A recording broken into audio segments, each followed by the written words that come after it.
Les invito, hermanos, a que abramos nuestras Biblias en el Evangelio de nuestro Señor Jesucristo, según Mateo, capítulo 13, versículo 24 al 30. Mateo, capítulo 13, versículo 24 al 30.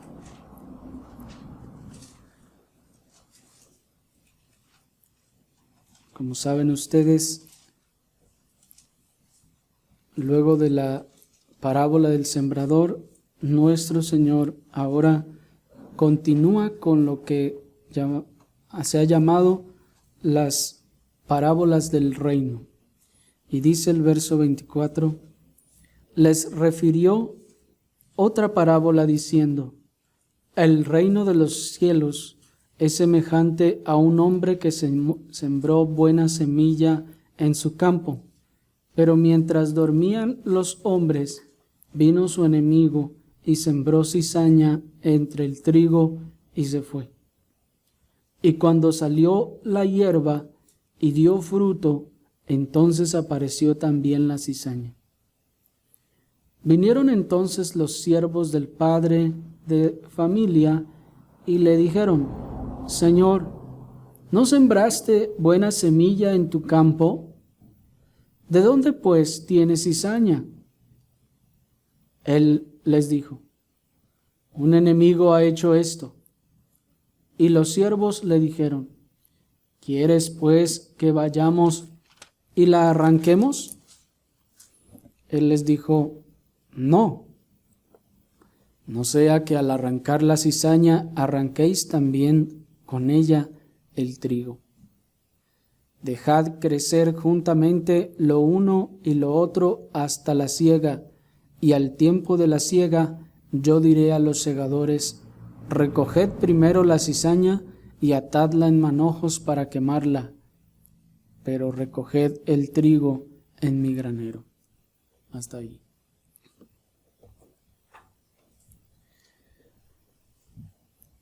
Hermanos, por las profecías de los profetas como Daniel, el judaísmo en general del tiempo de nuestro Señor y muchos todavía hasta hoy en día, solía creer que a la aparición del Mesías se establecería el reino glorioso de los santos del Altísimo en todo su esplendor, su dominio y su gloria.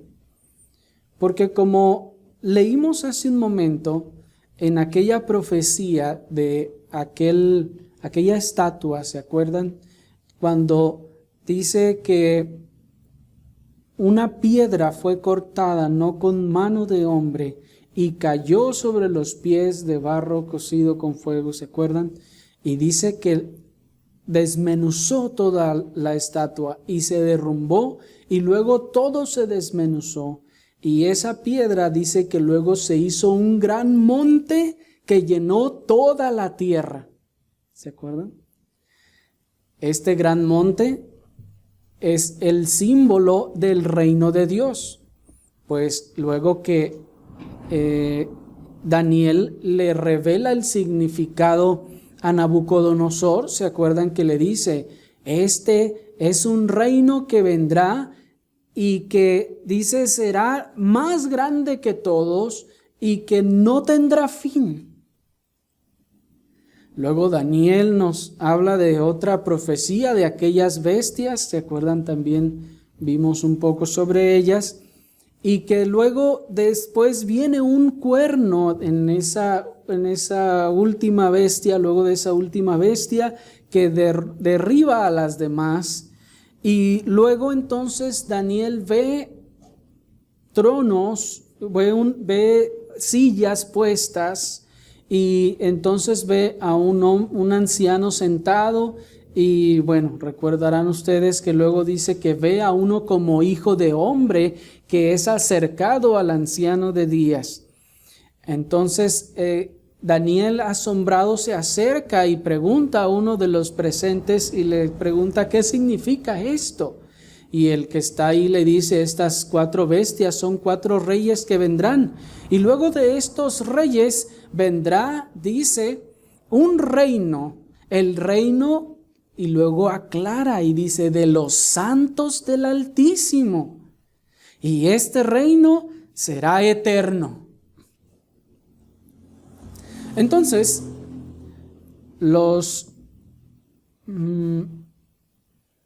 lectores de estas profecías ven también y entienden, y también por otras profecías de Daniel, por ejemplo, o algunos otros profetas, ven y entienden que a la venida del Mesías, entonces, que es esa piedra cortada no con mano de hombre, se instala entonces ese reino de Dios. Y si ustedes se dan cuenta, luego el texto dice que ese reino es eterno. ¿Sí? Luego en la visión de las bestias también se le dice que después de estos reyes vendrá ese reino, dice, luego será dado el reino a los santos del Altísimo y ese reino será eterno. Entonces, en la mente del judaísmo de ese tiempo está interpretando y pensando, bueno, entonces viene el Mesías y se instala este reino eterno, este reino que según la visión de la estatua desmenuza a todos los demás reinos, y aún el reino que había sido de oro y de plata y de bronce y de todos los demás quedan, dice, en el olvido completamente.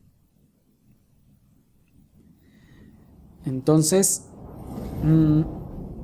ellos están pensando pues que a la venida del Mesías todo esto, todo el reino de Dios llega con todo su esplendor.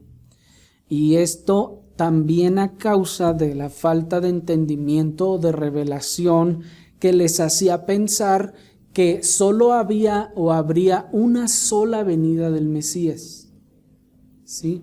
Hasta antes que nuestro Señor Jesucristo viene y habla y nos explica la situación, muchos, o en general el judaísmo pensaba que el Mesías vendría de una y de una haría todo. ¿Me explico?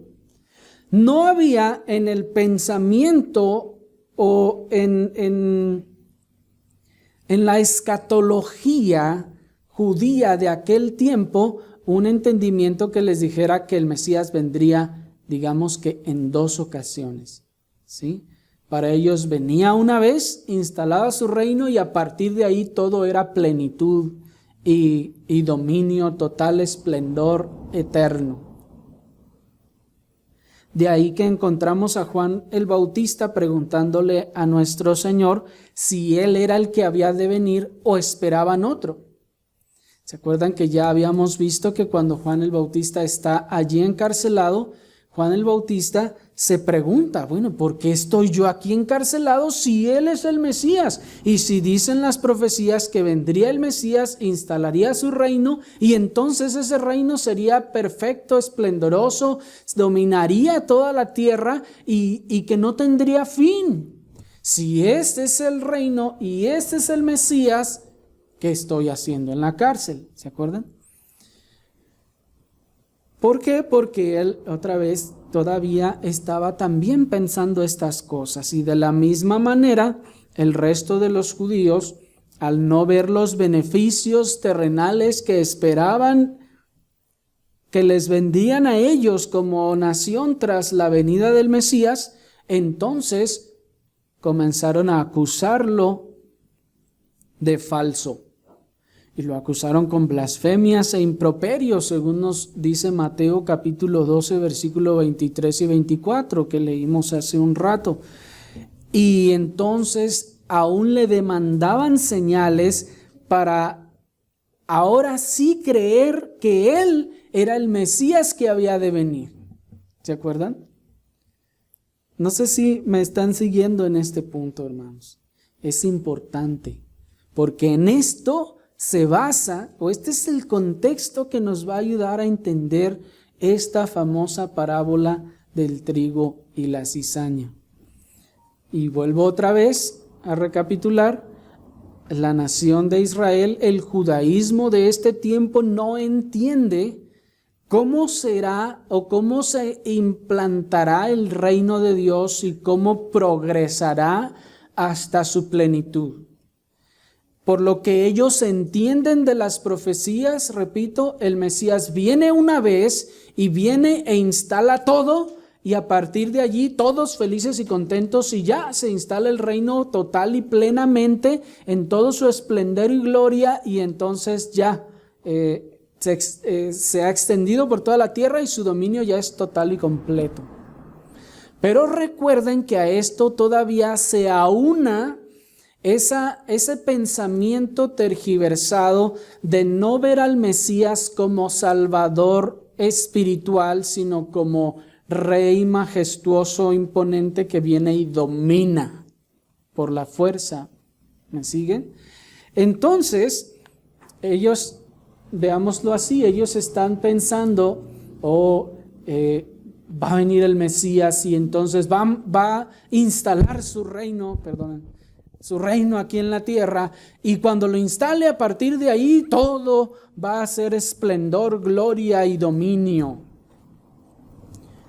Viene ese hombre allí, empieza a hacer milagros, empieza a hacer cosas, y algunos empiezan a decir, por ejemplo, cuando sana, leímos a ese que es endemoniado, sordo y mudo, ¿se acuerdan? Y lo sana, y entonces dicen, ¿será este el hijo de David? Pero los fariseos, que se pretendían más estudiados, nos dice el verso siguiente, que ellos no se la creen. Y en el versículo 24 del capítulo 12 dice, mas los fariseos al oírlo decían, este no echa fuera demonios sino por Belzebub. Es decir, ellos no estaban satisfechos con eso, porque ellos decían, bueno, si este fuera, pues yo no veo el reino ya instalado. Yo no veo aquí ese reino poderoso dominando sobre todos los demás. Entonces este no es. Y si está echando fuera los demonios, lo ha de hacer por Belzebub, empiezan a decirle. Y el Señor, entonces, como leímos en el capítulo 12, Él, conociendo sus pensamientos, dice el verso 25, empieza a explicarles lo que sucede con el reino de Dios. Y les dice, primero entiendan que yo no podría echar los demonios por Belzebub, porque un reino dividido contra sí mismo no puede permanecer. Así que yo no echo los demonios por Belzebub, sino por el Espíritu de Dios. Y nos dice el 28, pero si yo por el Espíritu de Dios echo fuera los demonios, ciertamente ha llegado a vosotros el reino de Dios. ¿Ahora me están comprendiendo mejor? Ellos están esperando ver al Mesías con su reino detrás. Pero el Señor les dice, no, espérame, yo soy el Mesías y aquí ya llegó el reino. Y ellos dicen, ¿cuál? Yo no veo nada. ¿Pero por qué? ¿Por qué no veía nada? Bueno, algunas razones vamos a ver, pero también recuerden, como les decía, ellos están esperando un Mesías militar. El Señor pues ya les dice que el reino está aquí. Y en esa gran misericordia e inmerecida condescendencia, a continuación nuestro Señor Jesucristo procede a explicarles qué en realidad es lo que habría de suceder con la instalación y el avance del reino de Dios. Pues Él ya les dice, el reino de Dios está aquí. Y ellos dicen, a ver, muéstrame señal para creer que ya está aquí y que tú eres ese Mesías. Y el Señor les dice, la generación adúltera demanda señal, pero señal no les será dada. ¿Sí me están siguiendo? Todo esto es un suceso que ocurrió en un lapso de minutos, digamos, una conversación que estaban teniendo respecto al reino de Dios. Y luego el Señor, fíjense, Él no tenía que contestarles a estos que ya lo habían ofendido y habían blasfemado contra Él, diciendo que que tenía demonios adentro y que por Belcebú echaba a los demonios, y que encima de que él les está diciendo el reino de Dios ya está entre vosotros, ellos todavía le dicen queremos ver señal, pero el Señor en su paciencia les explica entonces cómo es que este reino vendrá.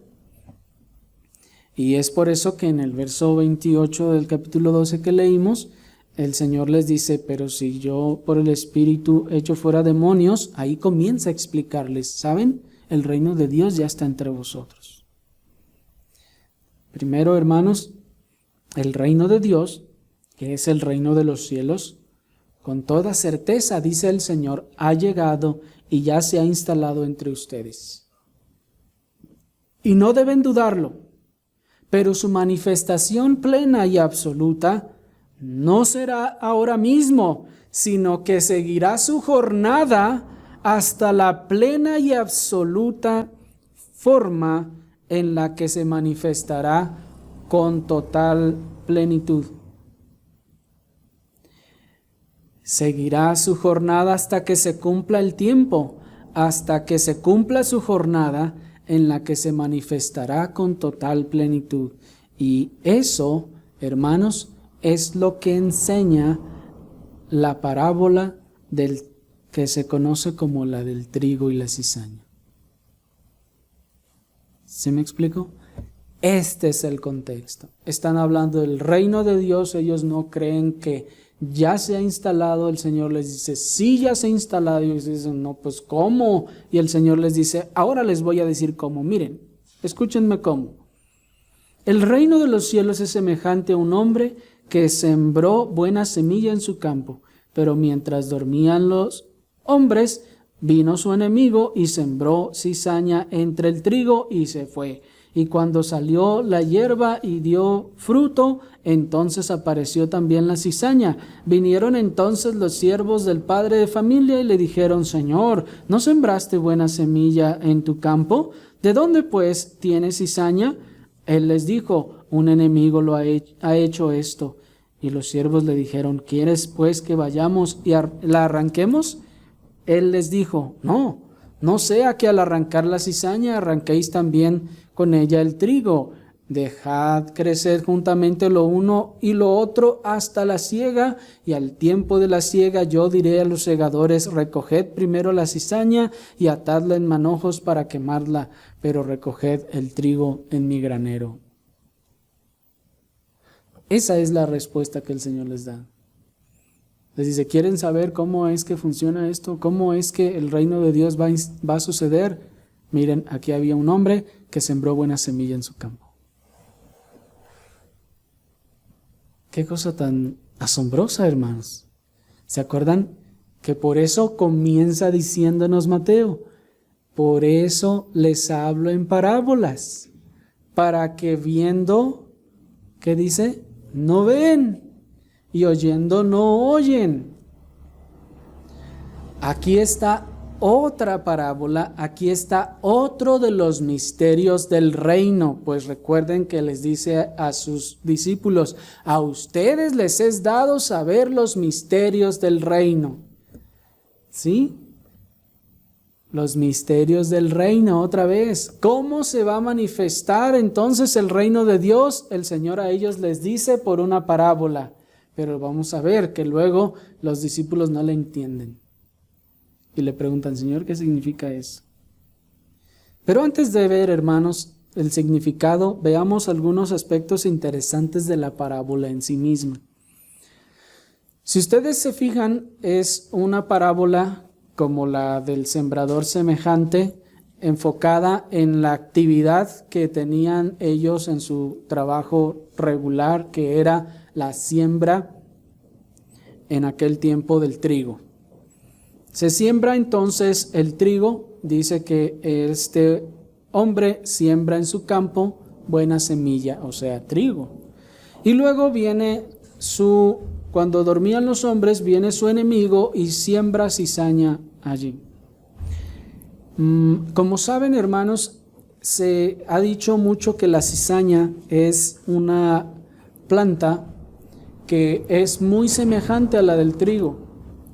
Y se ha dicho que es difícil de distinguirla. Pero bueno, la realidad es que si ustedes se dieron cuenta, todavía no crece y los trabajadores del Señor ya la reconocieron. ¿Se fijaron?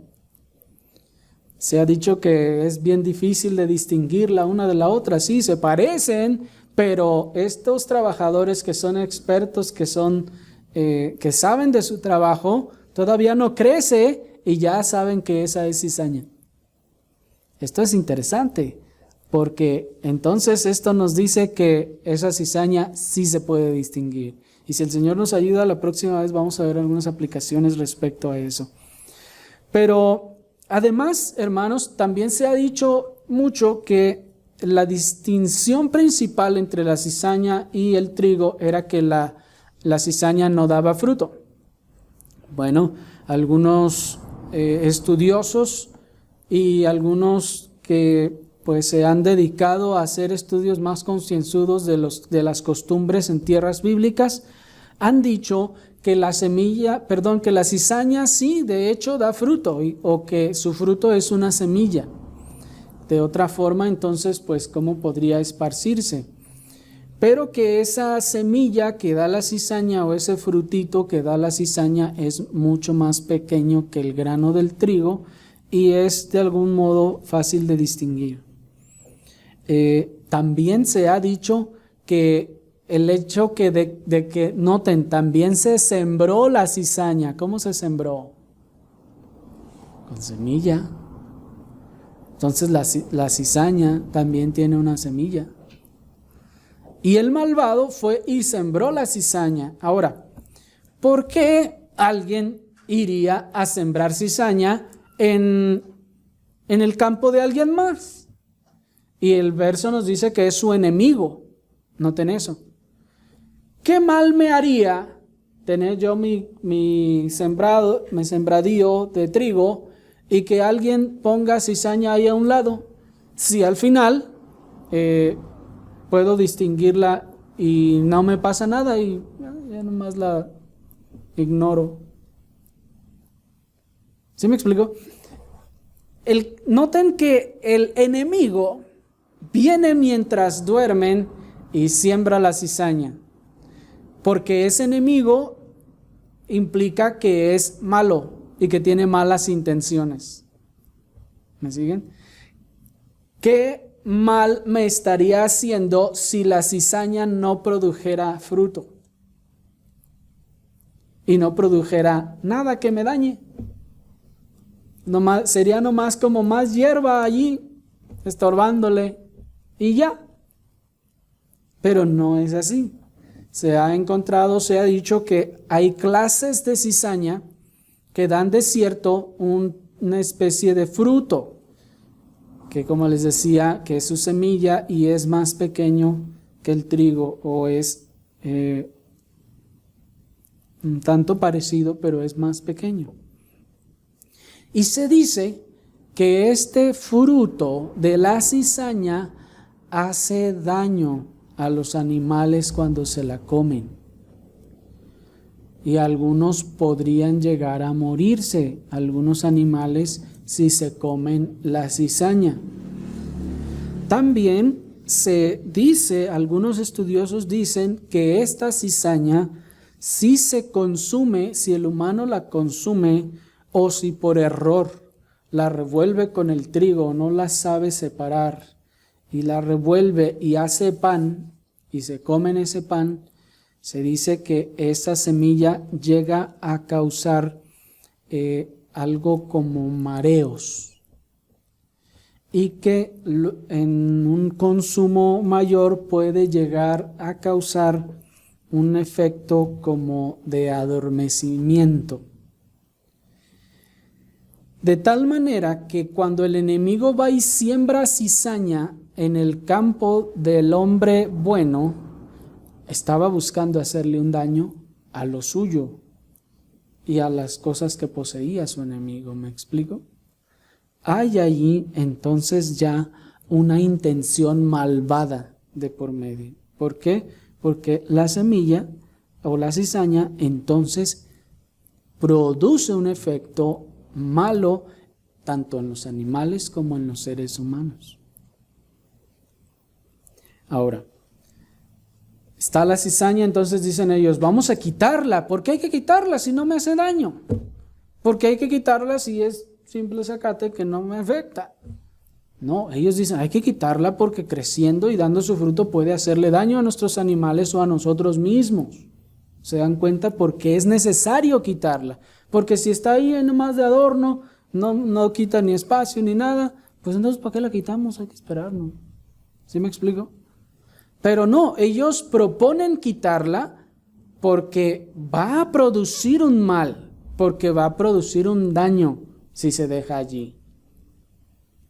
Pero el Señor del campo determina y dice, no vamos a quitarla, porque no sea que al arrancarla se lleven también el trigo. ¿Por qué? Bueno, pues porque, como ya se ha dicho, la siembra del trigo no es como en nuestro tiempo que se hace, pues, que van más bien como el maíz, que se hace en surcos, se ponen incluso separaciones entre los surcos para que cuando crezca la milpa, pues las hojas no se entrelacen unas con otras. Pero la siembra del trigo es más bien arrojar la semilla casi al azar, y de tal forma que cuando crecen las raíces se entrelazan unas con otras. De tal forma que entonces las raíces de la cizaña se estarían entrelazando con las raíces del trigo, de tal forma que al querer arrancar la cizaña estarían arrancando también el trigo. ¿Sí? Por eso entonces el Señor deja que estas cosas se queden o se hagan más bien hasta el tiempo de la siega. Y entonces se tome la cizaña, se separe ahora sí y se arroje al horno. ¿Sí? Bueno. Hasta ahí, hermanos, lo que es la situación cotidiana de la semilla o lo que la parábola está manifestando. Ahora, en cuanto a su interpretación, ¿qué significa esto? Lo primero que debemos decir es que el propósito del tema es claro. ¿Cuál es? El reino de los cielos y su jornada en este mundo.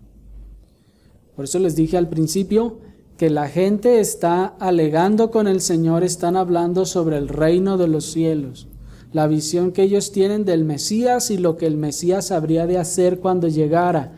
Entonces el Señor les dice, les voy a explicar lo que en realidad va a pasar con aquel reino de los santos del Altísimo que vendría y dominaría.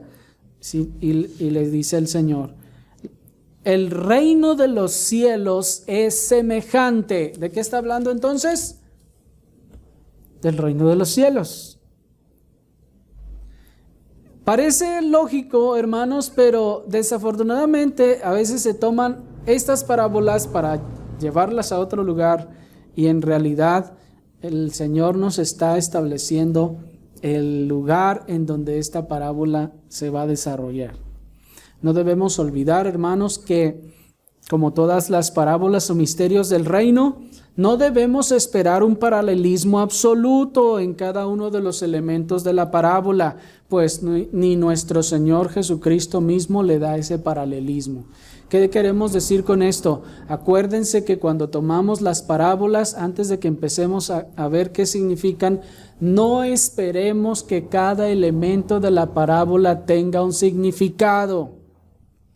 Como cuando tomamos la parábola de la moneda perdida, ya les había expresado en otras ocasiones que a veces lo que se hace es que se dice, no, es que la mujer simboliza a la iglesia, no sé, unas de cosas, ¿no? La moneda significa esto, la escoba con la que estaba barriendo significa esto, y algunos hasta al polvo le dan un significado. Pero como ya hemos visto, no, el Señor nunca llevaba el propósito de que cada uno de los elementos de la parábola tuviese un significado, porque luego cuando nuestro Señor mismo nos da la interpretación, Él no le da significado a todo. Miren, Él mismo nos la interpreta allí mismo en Mateo capítulo 13, Acompáñenme ahora al versículo 36. Están en Mateo 13:36. Qué bueno es el Señor, que nosotros no tenemos que interpretarla porque probablemente también erraríamos, pero Él ya nos explica. Y dice el 36. Entonces, despedida la gente, entró Jesús en la casa y acercándose a Él sus discípulos le dijeron: explícanos la parábola de la cizaña del campo. Respondiendo Él les dijo: el que siembra la buena semilla es el Hijo del Hombre. El campo es el mundo. La buena semilla son los hijos del reino, y la cizaña son los hijos del malo. El enemigo que la sembró es el diablo. La siega es el fin del siglo, y los segadores son los ángeles. De manera que como se arranca la cizaña y se quema en el fuego, así será el fin de este siglo. Enviará el Hijo del Hombre a sus ángeles y recogerán de su reino a todos los que sirven de tropiezo y a los que hacen iniquidad, y los echarán en el horno de fuego, y allí será el lloro y el crujir de dientes. Hasta allí. Entonces, si ustedes se fijan, hermanos, hay varios elementos que nuestro Señor no nos explicó de la parábola. Por ejemplo, nuestro Señor no nos explicó lo que significa el hecho de que ellos estuvieran dormidos. ¿Se fijan? No nos dice qué significa ese hecho de que estuvieran dormidos. Tampoco nos dice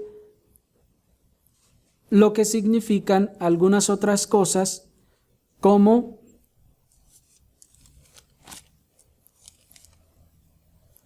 permítanme. Como el crecimiento de la hierba, o tampoco nos dice lo que significa la familia, pues dice que era un padre de familia, y no nos dice luego a quién simboliza su familia. Lo que quiero pues decirles con esto es que nuestro Señor entonces también nos enseña de esta forma. Pero veamos, hermanos, la interpretación de la parábola. Nos dice nuestro Señor en el versículo 37, el que siembra la buena semilla es el Hijo del Hombre. Que sea el Hijo del Hombre, hermanos, quien siembra la semilla, es significativo, pues esto nos enseña que la buena semilla no proviene de nadie más que no sea Cristo a través del Evangelio. ¿Quién siembra la semilla? La buena semilla, dice él, es el Hijo del Hombre. Es el Hijo del Hombre el que siembra la buena semilla. ¿Por qué es importante esto, hermanos?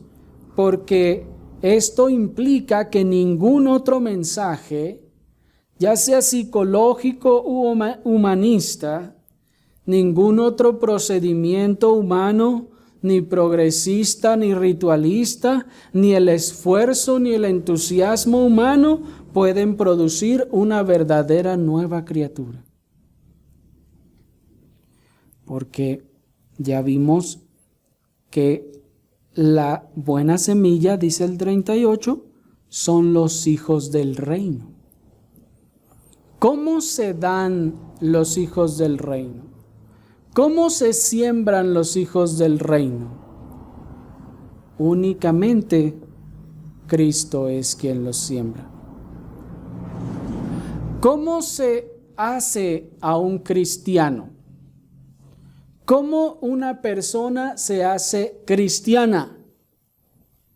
¿Viniendo a una iglesia? ¿Leyendo la Biblia? No. Ningún mensaje, ni psicológico ni humanista, puede producir que alguien venga a ser cristiano. Ustedes pueden decirle a las personas: tú eres buena gente, tú eres un campeón, tú tienes un grande potencial, nomás échale ganas y ven a la iglesia y ya. Y esas personas pueden hacerlo y pensar así y seguir en su misma condición. Si no es Cristo el que ha obrado salvación en las personas, ellos pueden hacer todo procedimiento humano o progresista o ritualista. El hombre no puede hacerse una nueva criatura por ningún otro método que no sea la obra de Cristo. Que Cristo lo siembre y lo salve. El hombre, por ejemplo, ha instalado las cárceles porque así piensa reformar a la gente. Niños, ¿saben que eso significa la palabra cerezo? Cerezo significa centro de readaptación social. Y en ello el hombre piensa que si encierra a la persona, esa persona después de cierto tiempo de encerrado va a salir ahora regenerado o readaptado, que ahora ya no va a ser el mismo ladrón, maleante, homicida que era antes. Hermanos, eso no es posible. Solamente una obra poderosa de Cristo mismo puede producir nuevas criaturas. El hombre puede crearse sus 5 pasos para llegar a la salvación. El hombre puede crearse sus folletos de los 4, 6 o 20 pasos, lo que quieran. Puede inventarse todos los cursos que quieran para que se prepare a la persona para ser cristiano, pero nada de eso funciona. Cristo tiene que sembrar a sus hijos o no son sus hijos.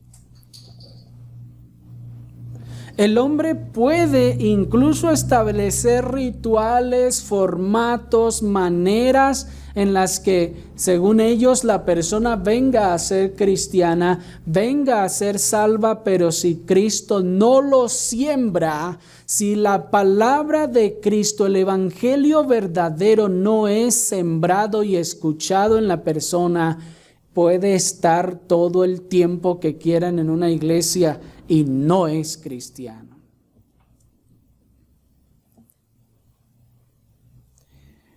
Esa buena semilla, esta nueva criatura, como nos dice el verso 38, aunque está entre el mundo, ahora pertenece a un nuevo reino, al reino espiritual que se desarrolla y crece en su jornada hacia la manifestación plena. Esto es, Cristo ha venido, nos dice el Señor, y Él ha sembrado a sus hijos en el campo, a los hijos del reino, y los ha puesto en esta tierra. Esto es, el Señor les está diciendo, no se trata de que vengo yo, salvo y ya vivimos la eternidad gozando. No, dice el Señor, ahora a continuación ustedes tienen que permanecer en esta tierra. Tienen que estar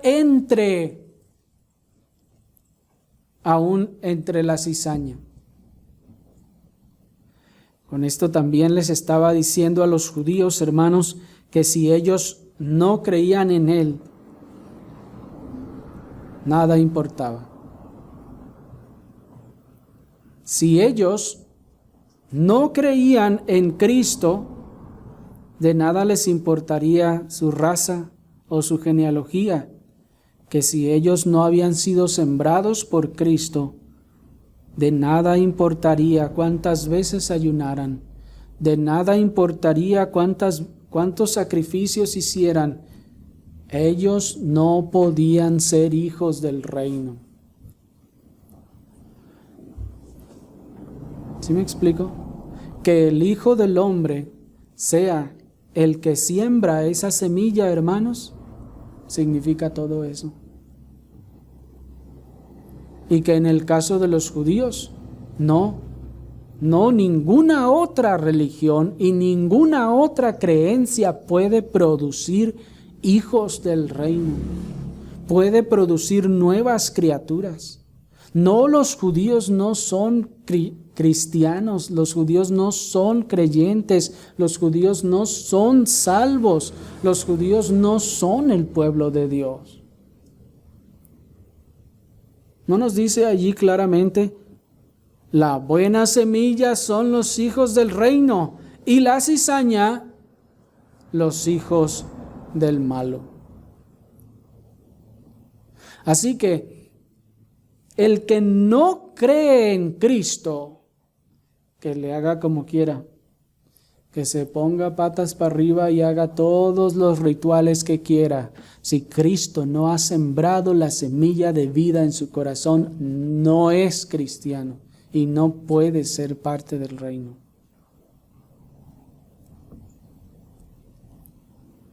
Y en este caso, véanlo, Él está hablando a judíos. Él está hablando a personas que por raza, por generaciones, ellos piensan que son cristianos.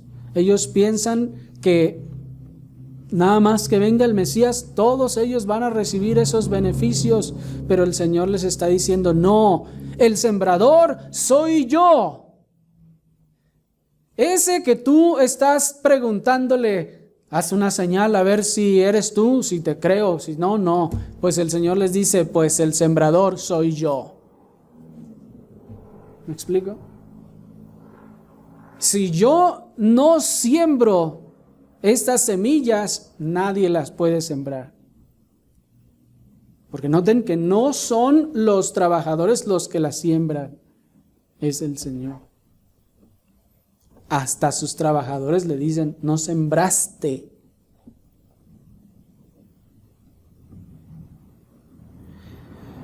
Y así pues, no importa cuántas veces ayunaran o cuántos sacrificios hicieran, eso no hace a nadie ser introducido en el reino de Dios.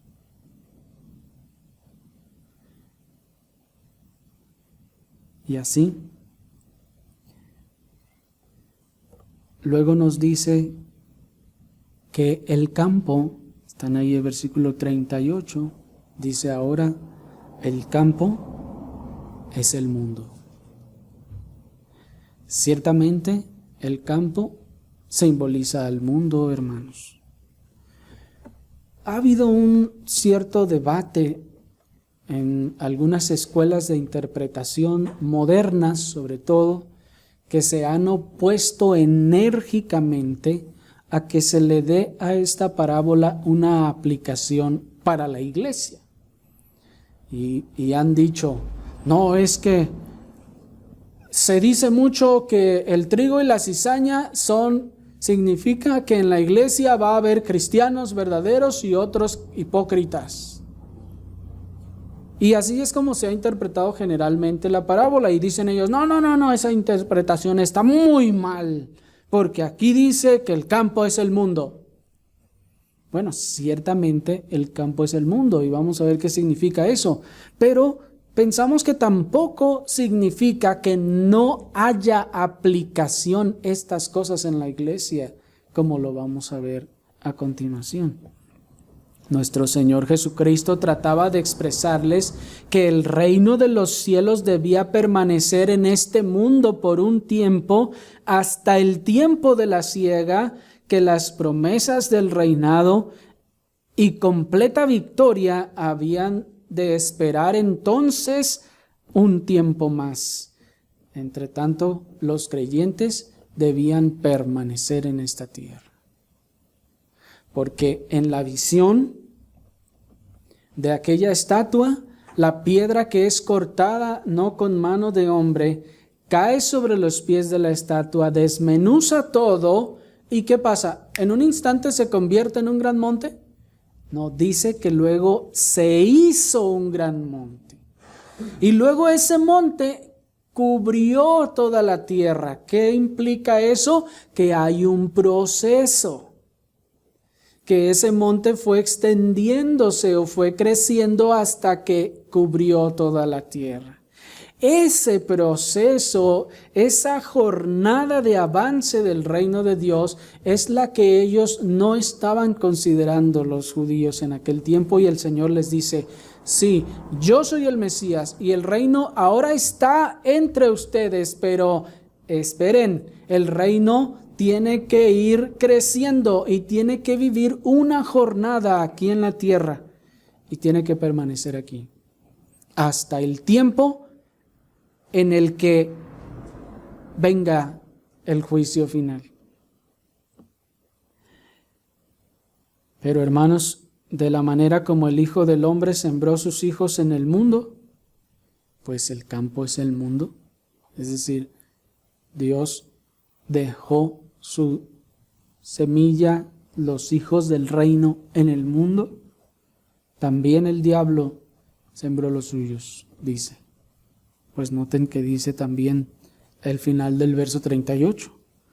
Y la cizaña son los hijos del malo. ¿Quiénes son los hijos del malo? Los hijos del diablo. ¿Quiénes son los hijos del diablo? Bueno, aquí entonces solo nos está dando dos opciones. O eres cristiano verdadero o eres hijo del mal. Pues otra vez nos está diciendo, en toda la extensión del mundo solo hay 2 semillas sembradas. En este campo que es el mundo, solo hay 2 semillas sembradas, la de trigo y la de cizaña. La semilla de trigo son los hijos del reino y la semilla de cizaña son los hijos del diablo. ¿Hay hijos del diablo? Sí. ¿Sí? Juan 8:44. En Juan 8:44 nuestro Señor les dice a los judíos les dice: vosotros sois de vuestro padre el diablo, y los deseos de vuestro padre queréis hacer. Él ha sido homicida desde el principio y no ha permanecido en la verdad, porque no hay verdad en él. Cuando habla mentira, de suyo habla, porque es mentiroso y padre de mentira. Aquí el Señor le está hablando, noten hermanos, ojo, le está hablando a un grupo de personas que les dice, después de que les dijo: y conoceréis la verdad y la verdad os libertará. ¿A quién le está hablando? ¿A los mundanos pecadores malvados de la prisión? No, les está hablando a un grupo de gente religiosa que decía creer en Dios, a un grupo de gente que tenía Biblias, las leía y se las aprendía de memoria, y les dice: ustedes no conocen la verdad.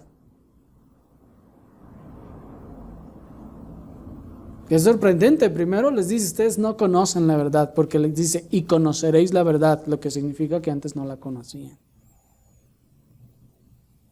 Ustedes, aunque tienen sus Biblias, no conocen la verdad.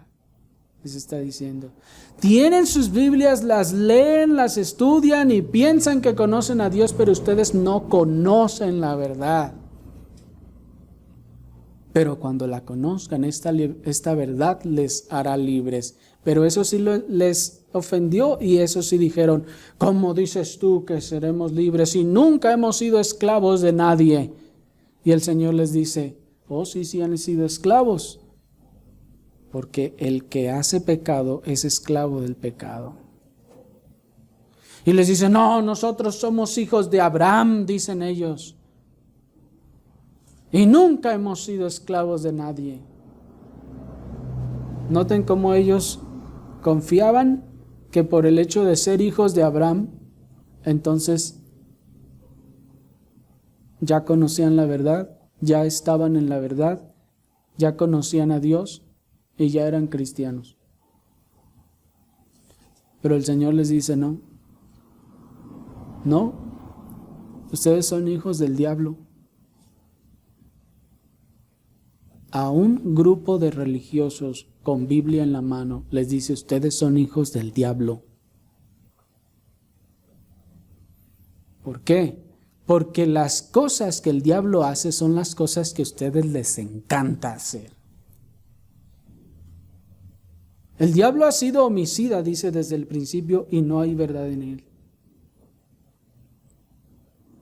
No ha permanecido en la verdad porque no hay verdad en él. Cuando habla mentira, de suyo habla porque es mentiroso y padre de mentira. Así el Señor está diciendo, te la vives en homicidio, y ya hemos visto que el homicidio no es estar asesinando personas únicamente. Eres un mentiroso. Andas haciendo las obras del diablo. ¿Sigues en el pecado del diablo? Tú eres el diablo.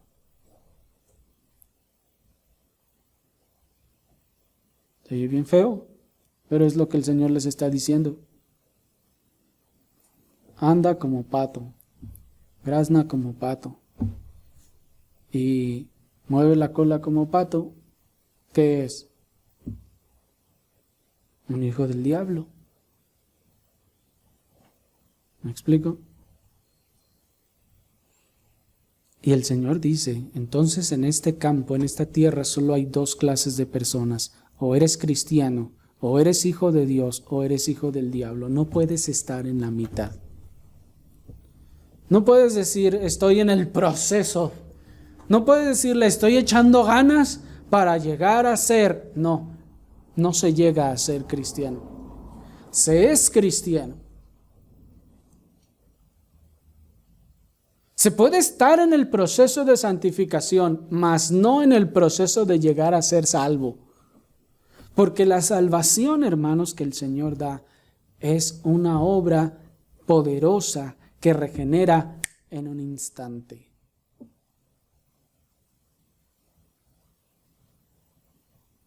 ¿Me explico? Así que, no se puede ser salvo a través de los procedimientos humanos o a través de los esfuerzos humanos o a través de las ganas que cada quien le eche o los ayunos o las oraciones. Porque mucha gente piensa que lo que hace lo hace cristiano. Pero no, eso es al revés. Lo que el cristiano hace es porque es cristiano y no para ser cristiano. Porque cuando se le dice a una persona, aguántese, ¿no es cristiano? Pues sí soy. Pues órale, aguántese. Me aguanto, pues. ¿Sí me explico? Allí no hay una obra de Dios, allí hay una obra del hombre. El hombre en su propia fuerza, queriendo según hacer lo que haría un cristiano. ¿Me están siguiendo? Y cuán desconcertante pues debía ser para los judíos religiosos del tiempo de nuestro Señor, que eran orgullosos de su raza, de su religiosidad y de sus grandes sacrificios y de sus obras que decían que hacían. El Señor les está diciendo, aquí solo hay dos tipos de personas en el mundo, cristianos y hijos del diablo. ¿Cuál eres tú? Pero es que yo ayuno 2 veces por semana, doy diezmos de todo lo que gano, hago largas oraciones y me esfuerzo tanto y hago aquí y hago para allá. Dice el Señor que los hijos del reino fueron sembrados por Cristo. Y lo demás es lo de menos. Así que de la manera en que ir a un establo, como se ha dicho, no nos hace chiva o vaca, ir a una iglesia no hace cristiano a nadie. pasar por una serie de rituales no hace cristiano a nadie. Pasar por todos los procedimientos, cumplir los 7, 8, 5, 4 pasos, no hace cristiano a nadie. Ni siquiera tomar o pasar a tomar la cena del Señor, y ni siquiera lavarle los pies al que más aborreces te hace cristiano, literalmente. No. Haber estado en una iglesia, aunque sea por mucho tiempo, eso no hace cristiano a nadie. Ni tus ayunos, ni tus largas oraciones, ni tus cuantiosos donativos, ni tus referencias eclesiásticas, ni aun las décadas que estuviste en una iglesia te hacen cristiano verdadero. Te hacen una nueva criatura. No, eso no hace a los cristianos.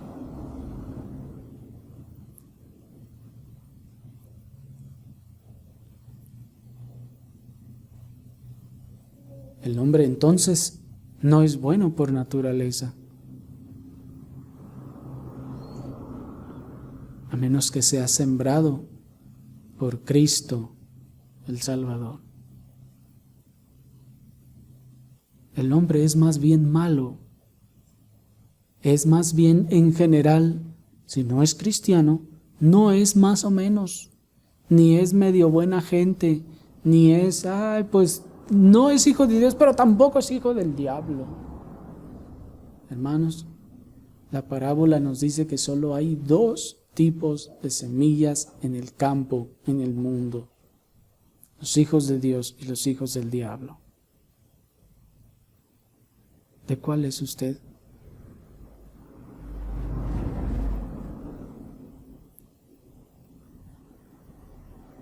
De la manera como la semilla de trigo no puede crear una planta de cizaña, así tampoco una semilla de cizaña nunca podrá convertirse en una planta de trigo, por más que apriete los dientes, o llore, o levante las manos. No puede. ¿O era acaso que sembraron la cizaña y estaban ahí cruzando los dedos? ¡Ay, que cuando crezca, que salga trigo, que salga trigo! ¿Ustedes creen que estaban así? Por favor, si se ha sembrado una semilla de cizaña, no se puede esperar nada más que cizaña.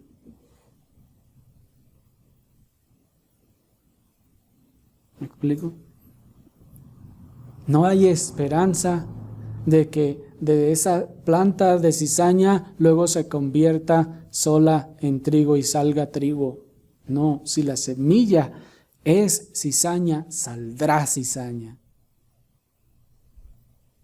Píntenla, abónenla, inyéctenla, háganle lo que sea, pero seguirá siendo cizaña. Así lo que el hombre hace para aparentar ser cristiano y lo que los hombres hacen para hacer parecer o hacer sentir cristianos a los demás no sirve de nada. Cristo tiene que hacer una transformación de naturaleza completa. Por eso es un nuevo nacimiento. Esa semilla de cizaña tiene que morir y nacer de nuevo ahora como semilla de trigo para que pueda ser trigo. ¿Sí me explico? Por eso es un nuevo nacimiento. Porque tiene que nacer otra vez. Tiene que parar allí en seco y tiene que morir para que pueda nacer otra vez.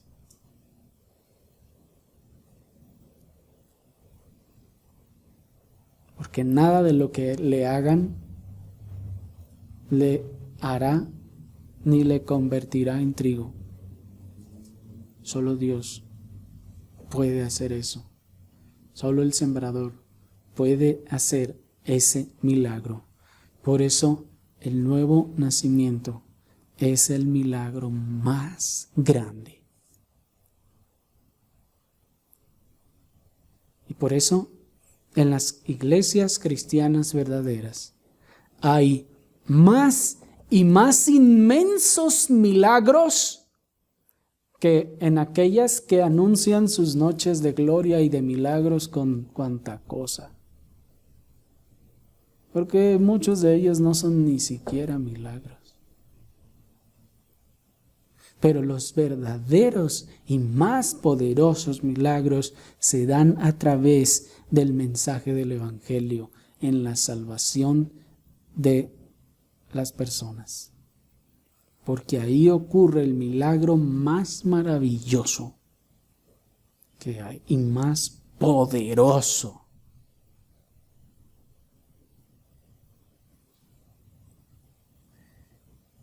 Notemos pues, hermanos, ahora cómo ese maravilloso amor del Señor por los suyos se manifiesta en ellos de tal forma que es por amor de los hijos del reino que los hijos del diablo siguen en este mundo.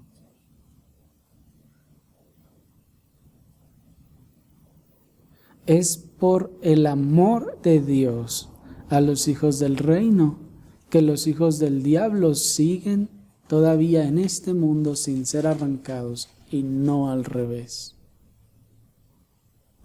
¿Por qué? Porque cuando los hombres, los siervos van con el Señor y le dicen: Señor, arrancamos la cizaña,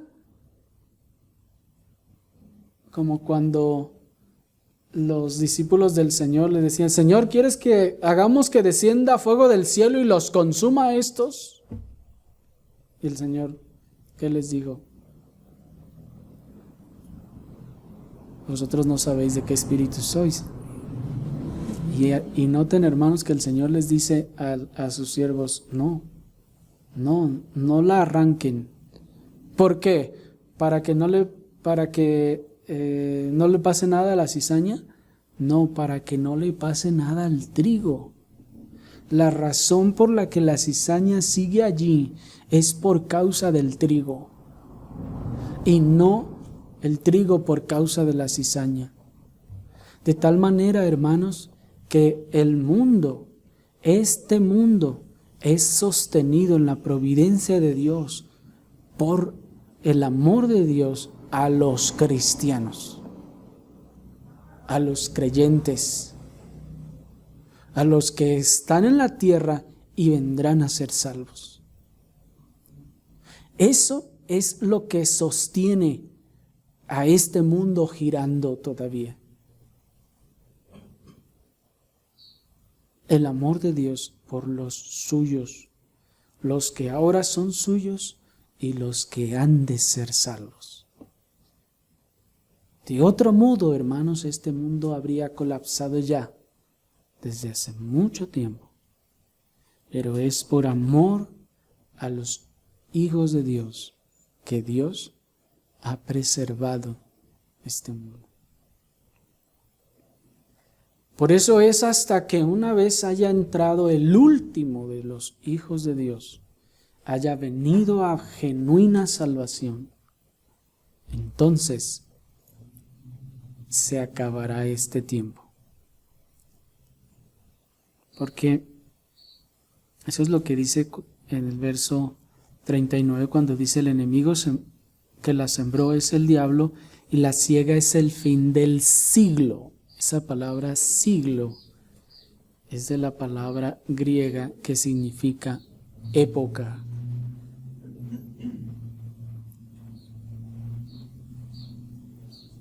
Así se terminará pues este tiempo, esta época, este siglo, este aión, y se terminará con la salvación del último, del cual Dios se haya compadecido. Y entonces vendrá el fin.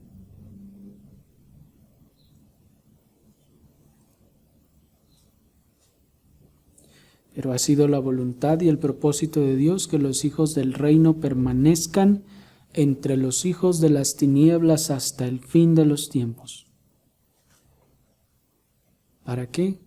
Para que seamos luz en medio del mundo caído y para que anunciemos las virtudes de aquel que nos llamó de las tinieblas a su luz admirable.